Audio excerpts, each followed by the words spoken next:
अस्सलाम वालेकुम गाइस, कैसे हैं आप? अल्हम्दुलिल्लाह ठीक ही होंगे और मैं भी आपकी दुआओं से ठीक हूँ।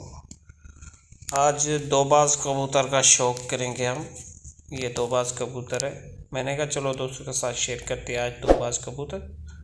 तो ये बहुत अच्छा और प्यारा कबूतर है, इसका शौक़ करें गाइस। ये ज़बरदस्त कबूतर है मेरा, तो मैंने कहा चलो दोस्तों के साथ शेयर करते हैं ये कबूतर। ये देखें कितना खूबसूरत कबूतर है, प्यारा कबूतर है, इसका शौक़ करें। ये देखें, चेक करें गाइस, ज़बरदस्त कबूतर है। ये देखें पर इसका, देखें वीआईपी पर है। और ये दूसरा पर है इनका वीआईपी नमूने से। और ये इनकी दुम है, अच्छी दुम है इनकी, ज़बरदस्त दुम है।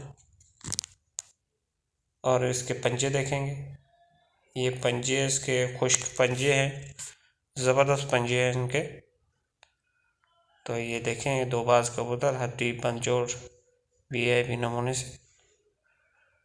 तो और गाइस ये देखें, चेक करें दो बाज कबूतर। और गाइस ये वीडियो आपको कैसी लगी? अगर अच्छी लगी तो लाइक करें, कमेंट करें। अगर आपने हमारा यूट्यूब चैनल जीएम कबूतर सब्सक्राइब नहीं किया, सब्सक्राइब कर ले, बेल आइकन को क्लिक करें। खुदा हाफिज़, दुआ में याद रखना।